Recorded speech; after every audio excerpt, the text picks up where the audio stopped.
నారాయణం నమస్కృత్య నరం చైవ నరోత్తమం దేవీం సరస్వతీం వ్యాసం తతో జయముదీరయేత్. మహాభారతంలోని సభాపర్వంలో 19వ అధ్యాయంలో ఉన్నాం. జరాసంధుని రాజ్యాభిషేకం. శ్రీకృష్ణ ఉవాచ కస్యచిత్వధకాలస్య పునరేవ మహాతపాః మగధేషూపచక్రామ భగవాంశ్చండకౌశిక. ఆ తరువాత కొంతకాలానికి మహాతపస్వి అయిన చండకౌశికుడు మరల మగధ దేశానికి వచ్చాడు. తస్యాగమన సంహృష్ట సామాచస్ స పురస్సరః సభాజస్సహ పుత్రేణ నిర్చగామ బృహద్రథ. ఆయన రాకతో ఆనందించిన బృహద్రథుడు అమాత్యులతో పురోహితులతో భార్యాపుత్రులతో కలిసి ఆయన సందర్శనానికి బయలుదేరాడు. పాద్యార్ఘ్యాచమనీయైస్తం అర్చయామాస భారత సనృపోర్రాజ్య సహితం పుత్రం తస్మై న్యవేదయతు. భారత, అర్ఘ్యపాద్య ఆచమనీయాలతో రాజ్యంతో పాటు కుమారుని ఆయనకు నివేదించాడు. ప్రతిగృహ్య చతాం పూజాం పార్థివాన్ భగవాన్ ఋషి ఉవాచ మగధం రాజన్ ప్రహృష్టేనాంతరాత్మన సర్వమేతన్మయా జ్ఞాతం రాజన్ దివ్యేన చక్షుషా పుత్రస్తు శృణు రాజేంద్ర యాదృశోయం భవిష్యతి. పూజ్యుడైన మహర్షి రాజు చేసిన సత్కారాన్ని స్వీకరించి మనస్సులో ఆనందించి ఆయనతో ఇలా అన్నాడు, రాజా, దివ్య దృష్టితో నేనంతా తెలుసుకున్నాను. ఈ కుమారుడు ఎటువంటి వాడు కాగలడో విను అన్నాడు. అస్య రూపం చ సత్వం చ బలమూర్జితమేవ చ ఏష శ్రియా సముదిత పుత్రస్తవన సంశయ. నీ కుమారుడు రూప సత్వ బల తేజస్సులతో జన్మించాడు. ఈ కుమారుడు సామ్రాజ్యలక్ష్మితో సంపన్నుడు కాగలడు. ప్రాపయిష్యతి తత్సర్వం విక్రమేణ సమన్వితః అస్య వీర్యవతో వీర్యం నానుయాస్యంతి పార్థివాః పతతో వైనతేయశ్చ గతిమన్యే యథా ఖగాః వినాశముపయాస్యంతి ఏ చాస్య పరిపంథినః. ఆ వైభవాన్నంతా తన పరాక్రమంతో పొందగలడు. ఎగిరే గరుడుని ఇతర పక్షులు ఏవీ అనుసరించలేనట్లు ఈ వీరకుమారుని పరాక్రమాన్ని ఇతర రాజులు అనుసరించలేరు. ఇతని శత్రువులైన వారందరూ నశిస్తారు.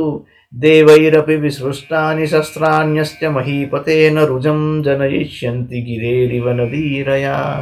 రాజా, నదీ వేగం పర్వతాన్ని పీడించలేనట్లే దేవతలు ప్రయోగించిన ఆయుధాలు కూడా ఇతనిని గాయపరచలేవు. సర్వమూర్ధాభిషిక్తానాం నేషమూర్ధ్ని ధ్వరిష్యతి ప్రభాహరోయం సర్వేషాం జ్యోతిషామివ భాస్కరః. అభిషిక్తులైన రాజులందరి శిరస్సులపై ఇతడు ప్రకాశిస్తాడు. సూర్యుడు ఇతర గ్రహాల కాంతిని అపహరించినట్టు ఈ బాలుడు అందరి తేజస్సులను అపహరిస్తాడు.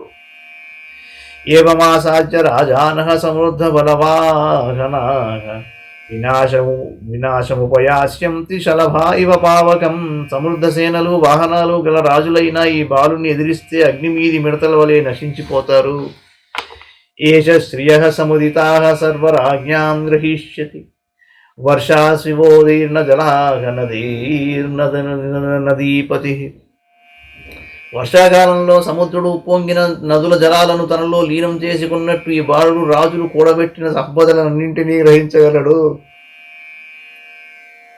ఏష ధారయితా సమ్యక్ చాతుర్వర్ణ్యం మహాపరః శుభాశుభమివ స్ఫీతా సర్వసస్య ధరాధర. సర్వసస్యాలను ధరించే భూమి శుభాశుభాలన్నింటినీ సమానంగా భరించినట్టు మహాబలుడైన ఈ బాలుడు చాతుర్వర్ణ్యాన్ని చక్కగా ఆదరించగలడు.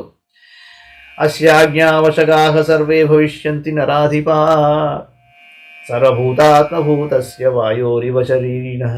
దేహధారులందరూ సర్వప్రాణులకు ఆత్మ అయిన వాయువునకు అధీనులై ఉన్నట్లు రాజులందరూ ఈ బాలుని ఆజ్ఞను అనుసరించి నడుచుకుంటారు. ఏష రుద్రం మహాదేవం త్రిపురాంతకరం హరం సర్వలోకేష్వతి బల సాక్షాత్ రక్షతి మాగధః.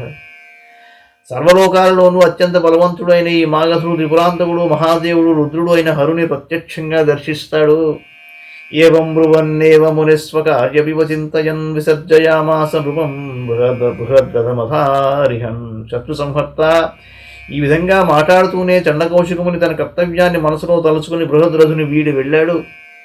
ప్రవిశ్య నగరీంచాపి జ్ఞాతి సంబంధిభిర్వృతః అభిషిచ్య జరాసంధం మగధాధిపతిస్తదా బృహద్రథో నరపతి పరాం నిర్వృతిమాయయౌ. అభిషిక్తే జరాసంధే తదా రాజా బృహద్రథః పత్ని త్వయేనానుగత తపోవనచరోభవత్. అప్పుడు మగధాధిపతైన బృహద్రథుడు జ్ఞాతులతో బంధువులతో కలిసి నగరంలోనికి ప్రవేశించి జరాసంధునికి పట్టాభిషేకం చేసి పరమానందాన్ని పొందాడు.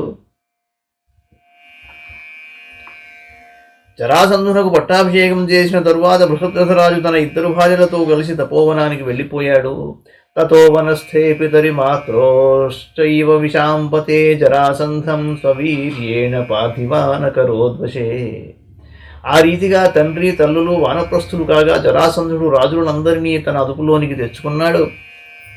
వైశంపాయనోవాచ అథ దీర్ఘస్య కాలస్య తపోవనచరో నృపః సభాజస్వర్గమగమత్తపస్తత్వా బృహద్రథః.